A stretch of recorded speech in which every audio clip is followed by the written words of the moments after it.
नमस्कार, मैं हूं चंदन सिंह। रात के 8 बजे कसम संविधान की में ये वक्त है चुनाव पर चर्चा का। किसी भी लड़ाई का पहला उसूल है सामने वाले की ताकत का अंदाजा लगाना, उसकी स्ट्रेंथ समझना। क्रिकेटर या रेसलर भी किसी मैच से पहले अपने प्रतिद्वंदी के वीडियो देखकर उसे रीड करते हैं। चुनाव भी कोई बाकी लड़ाइयों से अलग नहीं है। 24 के चुनाव में विपक्ष का जिससे पाला पड़ने वाला है, उसकी कुछ छोटी छोटी तस्वीरें हम आपको दिखाते हैं, उसके बाद बहस पर आएंगे। मंगलवार की तस्वीर, जब प्रधानमंत्री नरेंद्र मोदी केरल में थे, हजारों करोड़ के प्रोजेक्ट्स का उद्घाटन करने गए थे। यह दूसरी रोड शो वाली तस्वीर उसी दिन तमिलनाडु की है। प्रधानमंत्री केरल से सीधे तमिलनाडु पहुंचे थे। अब तीसरी तस्वीर आपको दिखाते हैं। यह बुधवार की है, जब मोदी महाराष्ट्र में थे और यहां भी हजारों करोड़ की योजनाएं समर्पित कर रहे थे। चौथी तस्वीर दिल्ली की है, लेकिन प्रधानमंत्री वर्चुअली मध्य प्रदेश में थे, उसे हजारों करोड़ के प्रोजेक्ट दे रहे थे। पांचवी तस्वीर कल रात 11:15 बजे की है, जब प्रधानमंत्री टिकट बंटवारे पर मीटिंग करने दिल्ली में बीजेपी दफ्तर पहुंचे। छठी तस्वीर सुबह 3:30 बजे की है। जी हां, प्रधानमंत्री टिकटों का काम निपटाकर बीजेपी दफ्तर से सुबह घर लौटे। और सातवीं तस्वीर दोपहर 11 बजे झारखंड की है। रात को नींद पूरी हुई या नहीं हुई, मोदी झारखंड के लिए निकल गए। सिंदरी में रैली की। आठवीं तस्वीर भी झारखंड की है, लेकिन धनबाद की है। सिंदरी से धनबाद पहुंचकर मोदी ने यहां भी एक जनसभा की। नौवीं तस्वीर देखिए, जब मोदी बंगाल के आरामबाग में थे। ममता सरकार पर उन्होंने आज खूब निशाना साधा। 10वीं तस्वीर कोलकाता की है, जब राजभवन में उन्होंने पीएम के तौर पर सीएम ममता के साथ ऑफिशियल मुलाकात की। 4 दिन में 6 राज्यों से संवाद किया, 54,000 करोड़ के प्रोजेक्ट दिए, 192 सीटों को एड्रेस किया। कल बिहार जाएंगे, 35,000 करोड़ के प्रोजेक्ट देंगे, 40 और सीटों को एड्रेस कर लेंगे। रात को बीजेपी दफ्तर में मीटिंग की। खबर है 155 टिकट फाइनल कर दिए। ऐलान कल परसों में हो ही जाएगा। दूसरी तरफ चलते हैं, बात करते हैं विपक्षी खेमे की। राहुल गांधी 5 दिन के ब्रेक के बाद कल राजस्थान से अपनी न्याय यात्रा को आगे बढ़ाएंगे। इंडिया अलायंस की 2.5 महीने से बैठक नहीं हुई है। दिल्ली और यूपी छोड़कर कहीं भी सीटें नहीं बटी हैं। कब कॉमन एजेंडा बनेगा, कब साझा प्रचार होगा, कुछ पता नहीं। आज की बहस में बड़ा सवाल सिर्फ एक है कि ऐसे में मोदी की स्पीड से मुकाबला कैसे होगा। अब की बार हमारी सरकार की दिशा सही है, निर्णय सही है और उसका मूल कारण नीयत सही है। इस तरह से बात करके किसी को ये तान से मरना, ये हमको ठीक से नहीं लगता। उसको जवाब देने भी हमको उचित नहीं समझते। जनता का लूटा है वो लौटाना पड़ेगा, ये मोदी की गारंटी है। आदिवासी मुख्यमंत्री को आपने छीन लिया, यही मोदी जी की गारंटी है। इस देश के सबसे बड़े ट्राइबल नेता को आप लोगों ने षड्यंत्र के तहत जेल के सलाखों के पीछे रखा है। झारखंड की जनता जवाब देगी। परिवारवादी अपने ही परिवार की सोचते हैं, जबकि मोदी जो भी कर रहा है वो आपके भविष्य के लिए कर रहा है। बीजेपी को हराया जा सकता है अगर हम संगठित हो जाएं। भारतीय जनता पार्टी जीतने के लिए कोई भी हथकंडा अपनाएगी। आप ही मेरे परिवारजन हैं, आपके बच्चों का भविष्य ये हमारी गारंटी है। और हमारे साथ इस बड़ी बहस में हमारे साथ आरपी सिंह जी जुड़ चुके हैं, बीजेपी के प्रवक्ता। आरपी सिंह जी, अगर प्रधानमंत्री नरेंद्र मोदी की बात की जाए तो प्रधानमंत्री नरेंद्र मोदी की मेहनत के कायल उनके विरोधी भी हैं। हालांकि ये कहते हैं कि बीजेपी एक इलेक्शन मशीन है जो कि 24 घंटे उस मोड में रहती है, और यही वजह है कि 24 का चुनाव आते आते और भी ज्यादा तेज रफ्तार पकड़ चुके हैं आप लोग। नहीं, इसमें तो कोई शक नहीं कि हम लोग निरंतर काम करते हैं, हमारी पार्टी भी निरंतर काम करती है और प्रधानमंत्री मोदी निरंतर काम करते हैं। ये नहीं कि छुट्टी मनाने के लिए कहीं विदेश चले जाएं, कि कैम्ब्रिज चले जाएं।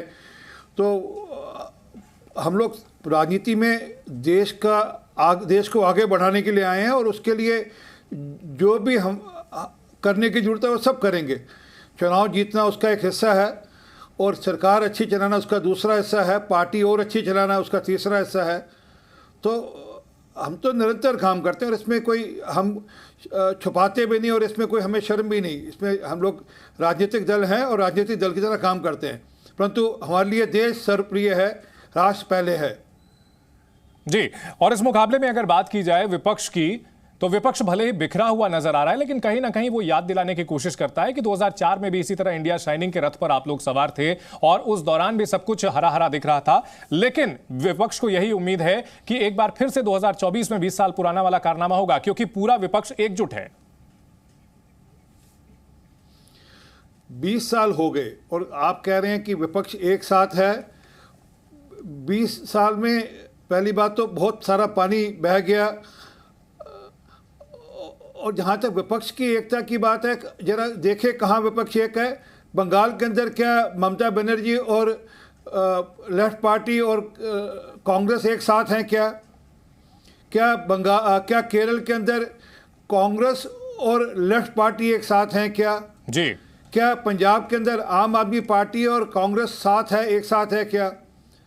तो ये पुराना ही यूपीए का काल है, बस उसमें आप आम आदमी पार्टी का दिल्ली का गठजोड़ और जोड़ लीजिए, बाकी वही पुराना यूपीए वाला 2014-2019 वाला ही गठजोड़ है। जी ठीक है। हमारे साथ कांग्रेस प्रवक्ता महिमा सिंह भी जुड़ चुके हैं।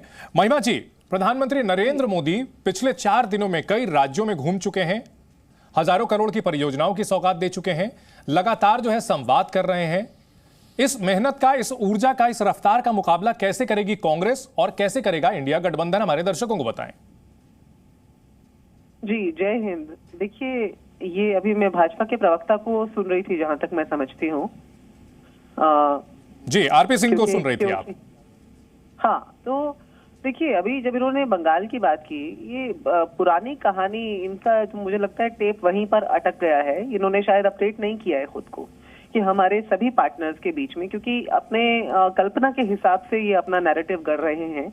हमारे सभी जो जितने भी हमारे साथी हैं, सहयोगी हैं, उन सबके साथ बराबर वार्तालाप से, संवाद से, जो कि लोकतंत्र में होना चाहिए, सहमति असहमति सब कुछ हुआ। लेकिन आप जानते हैं, दिल्ली, उत्तर प्रदेश, हरियाणा के लिए तो हम डिक्लेयर कर चुके हैं हमारा सीट शेयरिंग फॉर्मूला क्या होगा। महाराष्ट्र और जम्मू कश्मीर का चंद दिनों में आपके पास डिक्लेरेशन आ जाएगा। जी। बंगाल के अंदर भी संवाद जारी है। सहमतियां असहमतियां संवाद का हिस्सा होती हैं। भाजपा की तरफ पर्ची खोल राजनीति तो हम करते नहीं है कि पर्ची भेजी, पर्ची खोली और हो गया। ठीक है। इसलिए जहां पर लोकतंत्र होता है, संवाद होता है, वहां ऐसे फैसलों पर पहुंचने में समय लगता है। ठीक है। और अपने निर्धारित समय पर सारे काम होते हैं। वो इंडिया गठबंधन में देखिए, इन्होंने तो ऐसे शुरुआत की थी ना चंद महीने पहले कि ये होगा ही नहीं, ये तो ढह जाएगा इनका जो गठबंधन है, ये तो साथ ही नहीं रह पाएंगे। इन्होंने तो नहीं, महिमा जी, मैं आपसे आगे पूछूंगा कि जो जेडीयू और आरएलडी जो आपके साथ थे वो बाद में क्यों गए, लेकिन यहां आपने कहा कि बिल्कुल गठबंधन के सहयोगियों से बातचीत चल रही है। वायनाड से सीपीआई की नेता एनी राजा के नाम का ऐलान किया गया है। क्या ये कांग्रेस के साथ बातचीत करके यह फैसला किया गया है? मैं ये जानना चाहूंगा।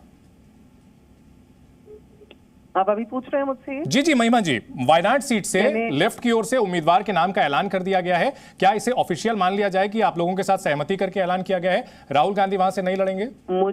मुझे लगता है कि ये सबको याद रखने की आवश्यकता है कि इस देश के अंदर संघीय ढांचा है, फेडरल स्ट्रक्चर है, और भाजपा उसको माने ना माने, इसको प्रेसिडेंशियल डेमोक्रेसी बनाने की चाहे कोशिश कर ले, संघीय ढांचा बिल्कुल इस देश के अंदर बरकरार है। और जयराम रमेश जी ने अपने वक्तव्य में स्पष्टीकरण दिया है इस बात का 28 फरवरी को कि हम केरला में साथ नहीं आ रहे हैं। ठीक है। लेफ्ट और कांग्रेस साथ में आ रहे हैं केरला को छोड़ करके बाकी सभी प्रदेशों में। संघीय ढांचे में हर प्रदेश के अपने मसले होते हैं, अपने मुद्दे होते हैं, और जैसा मैंने कहा, संवाद और सहमति वो जो है बिल्कुल ऐसे में जिस तरह का हमारा डेमोग्राफिक्स है, जिस तरह की हमारी जियोपॉलिटिकल इश्यूज हैं, ऐसे में कई जगह पर समझौता भी करना पड़ता है, और वो केरला में हम लोगों ने कर लिया है कि केरला में हम साथ नहीं आ रहे हैं, बाकी सब जगह हम साथ हैं। बहुत वरिष्ठ नेता है जम जी और स्पष्ट चुके हैं। ठीक है महिमा सिंह जी, हम आरपी सिंह जी से आपकी बातों का जवाब लेते हैं। आरपी सिंह जी, रणनीति के तहत ये सब कुछ किया जा रहा है, ये जो असहमतियां हैं ये लोकतंत्र का द्योतक है, आप लोग लोकतंत्र को नहीं मानते? जी, कैसा लोकतंत्र है कि अब ये खुद मानिए कि केरल में ये आमने सामने होंगे और बंगाल में समझौता होगा, और इसी प्रकार से पंजाब में समझौता होगा और दिल्ली में समझौता होगा और पंजाब में आमने सामने होगा। मज़ेदार बात होगी कि केजरीवाल साहब दोपहर में भाषण देकर आएंगे पटियाला के अंदर और बोलेंगे कि कांग्रेस भ्रष्ट पार्टी है, मैंने इनके 5 मंत्री जेल में डाल दिए। ये भाषण देकर हैं। उनके 5 मंत्री उन्होंने जेल में डाले भी हैं, पूर्व मंत्री कांग्रेस के, और शाम को दिल्ली में आकर कहेंगे कांग्रेस से ज़्यादा ईमानदार पार्टी कोई नहीं है। इसी प्रकार ये राहुल गांधी जी दिन में जाएंगे वायनाड में, अगर चुनाव गलती से लड़ रहे होंगे तो वहाँ जाकर कम्युनिस्ट पार्टी के खिलाफ, लेफ्ट पार्टी के खिलाफ भाषण देंगे, और शाम को बंगाल में आकर कहेंगे हमारा ममता बनर्जी से झगड़ा है परंतु हम लेफ्ट पार्टी के साथ हैं। तो ये क्या सोचते हैं कि देश की जनता बेवकूफ़ है? ये देश की जनता को सोचते हैं कि हम बना लेंगे, ऐसी बेवकूफ़ बना लेंगे क्या? देश की जनता सब समझती है, क्योंकि इनके पास ना नेता है और उसी नेता के चलते हुए झगड़ा है। ममता बनर्जी का बयान याद रखिएगा, ममता बनर्जी ने कहा था कि 300 में से 40 सीटें जीत जाए तो बड़ी बात होगी, हम किस बात का अलायंस करें इनके साथ। अब पता नहीं कौन सी बातचीत इनकी, एक सेकंड, कौन सी बातचीत चल रही है, एक सेकंड और दीजिएगा। मैं जो बात कर रहा ना नेता है और ना इनके पास नीतियां हैं। मैं आपको 4 चीजें गिनाता हूं, उसका ऑप्शन पूछ लीजिए इनके पास अल्टरनेटिव क्या है। 55,000 करोड़ लोगों को देश के अंदर आज आयुष्मान भारत के अंतर्गत लाभ मिल रहा है, उसका ऑप्शन क्या है। 11,000 करोड़ लोगों को किसान सम्मान निधि मिल रही है, उसकी ऑप्शन क्या है। 4 करोड़ लोगों को सिर पे, 4,000 करोड़ लोगों को सिर पे छत दे दी, उसकी ऑप्शन क्या है। आज देश के अंदर गैस के चूल्हे दे दिए 10,000 करोड़ से ऊपर, उसके ऑप्शन क्या है इनके पास। उत्तर दे दूं इनकी बात का? जी ठीक है, बोलिए महिमा जी। बात का उत्तर दे दूं। ये देखिए बड़ी रोचक बात है कि अपने बारे में तो बात नहीं करेंगे, बिहार और महाराष्ट्र में इनके यहाँ क्या हो रहा है उसका अभी कुछ पता नहीं है। आपने मुझसे पूछा कि हमारे अलायंस क्यों चले गए बिहार के, वो इसलिए चले गए क्योंकि भाजपा की आदत है लोकतंत्र के अंदर जनमत से छेड़छाड़ करते रहने की, और वो छेड़छाड़ इन्होंने वहां पर की। लेकिन बिहार और महाराष्ट्र का फॉर्मूला अभी तक भाजपा तो हमें नहीं बता पाई है। और हरियाणा के अंदर बड़ी रोचक बात है, इसे समझने की आवश्यकता है। हरियाणा के अंदर भाजपा जो है अभी तक ऐसा समझ में आया कि अकेले चुनाव लड़ने जा रही है। वहां जेजेपी का क्या होने वाला है, दुष्यंत चौटाला क्या करने वाले हैं, क्योंकि अभी तक जो इशारा मिल रहा है कि हरियाणा में भाजपा अकेले चुनाव लड़ने जा रही है। जजपात के सफाई की शुरुआत कर चुकी है भाजपा, और वो आने वाले हरियाणा के चुनाव में भी दिख जाएगा। तो इसलिए भाजपा अपने अलायंस के साथ क्या करती है, इनके सहयोगी तो 16 सहयोगी पिछले 10 वर्ष में नरेंद्र मोदी जी के शीर्ष पे आने के बाद से छोड़ के जा चुके हैं भाजपा का साथ जी। और आप देखेंगे अभी बिहार और महाराष्ट्र की जो लड़ाई हम आगे देखने वाले हैं वो बड़ी रोचक होने वाली है। ठीक है, हमारा तो बिल्कुल स्पष्ट है। ठीक है महिमा जी, बिल्कुल स्पष्ट किया। ठीक है, आरपी सिंह जी जवाब दीजिए। इनका अपना घर संभल रहा है। हिमाचल के अंदर विक्रमादित्य ने बगावत का झंडा खड़ा किया हुआ है, 6 विधायकों को इन्होंने सस्पेंड कर दिया। आपको टोका नहीं बहन, मैंने महिमा बहन अच्छी बात नहीं, मैं आपको टोक सकता 10 बार, अच्छी बात नहीं। ये चंदन की डिबेट है, इसमें टोका टाकी नहीं, आप अपनी बारी में जरूर बोलिएगा। तो वह विक्रमादित्य जी ने झंडा खड़ा कर दिया, मतलब वो कह रहे हैं कि हमने कुल मिलाकर 2.5 गज जमीन मांगी मुख्यमंत्री से अपने पिता की मूर्ति के लिए, वो उन्होंने नकार दी।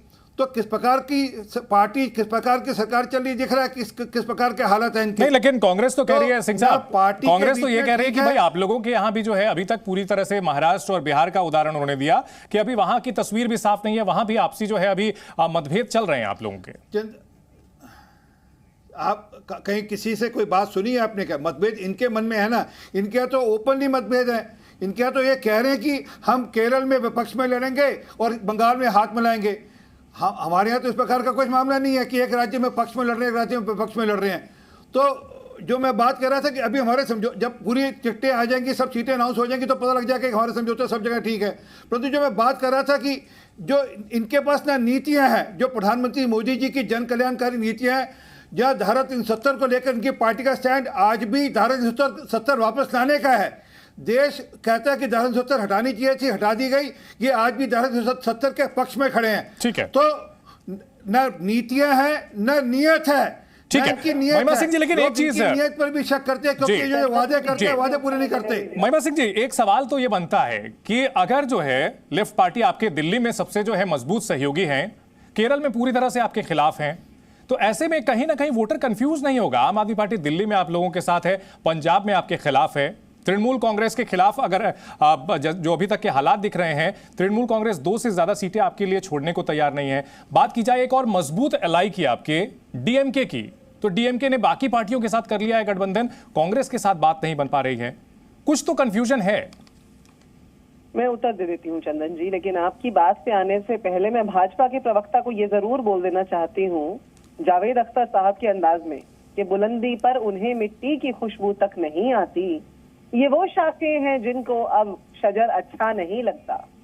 किसान आंदोलन जो चल रहा है हरियाणा पंजाब के बॉर्डर पर इस समय, और पंजाब से लेकर दिल्ली तक की सड़कों का जो हाल है, आज हरियाणा हाईकोर्ट ने चेताया और सरकार को बोला क्या किस तरह से गोलियां बरसते हैं हमारे किसानों पर। ये यहाँ जिन स्कीम्स का हवाला दे रहे हैं, आज प्रधानमंत्री ने अपने भाषण में बोला कि हम विकास के खिलाफ हैं।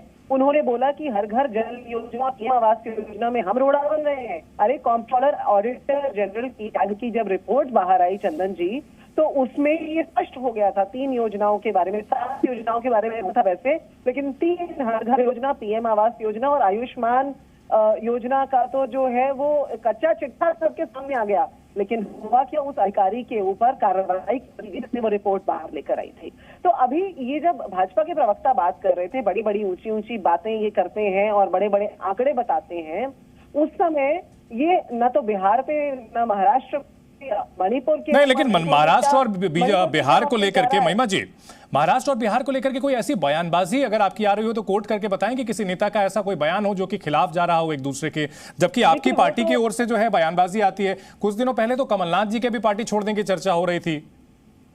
फिर क्या हुआ, अंततः क्या हुआ चंद्र जी? शुक्रिया आपका कि आपने इस बात को उठाया, क्योंकि देखिए ये घटनाक्रम काल्पनिक है, जैसा कहा जाता है ना, तो कल्पना में आप जो मर्जी कर सकते हैं। इट कैन बी फैंटेसी और it can be fanaticism, surely journalism. आप अपने कयास लगाते रह सकते हैं, भाजपा अपने कयास लगाती रह सकती है। भाजपा ने तो पिछले 6 महीने से लगातार यही बोला है कि ये गठबंधन कुछ नहीं है, ये तो खत्म हो महिमा जी, लेकिन गठबंधन के जो रचयिता थे जेडीयू मजबूत होते जा रहे हैं। महिमा जी, मजबूत होते जा रहे हैं क्या ये ईमानदार बयान है? बिल्कुल मजबूत होते जेडीयू आपको जो कि इसकी रचयिता थी इस गठबंधन की, वो अलग हो गई। आरएलडी जिससे काफी उम्मीदें थी वो भी अलग हो गई, और जो सहयोगी हैं वो भी विरोधियों की तरह बयान दे रहे हैं। तो कहीं ना कहीं कुछ ना कुछ गड़बड़ तो जरूर है, लेकिन हमारी शुभकामनाएं हैं आपका गठबंधन भी अच्छा करे, और हमारी शुभकामनाएं आरपी सिंह जी के लिए भी कि उनकी पार्टी और गठबंधन भी अच्छा करे। बहुत शुक्रिया आप दोनों का इस बहस में हमारे साथ जुड़ने के लिए।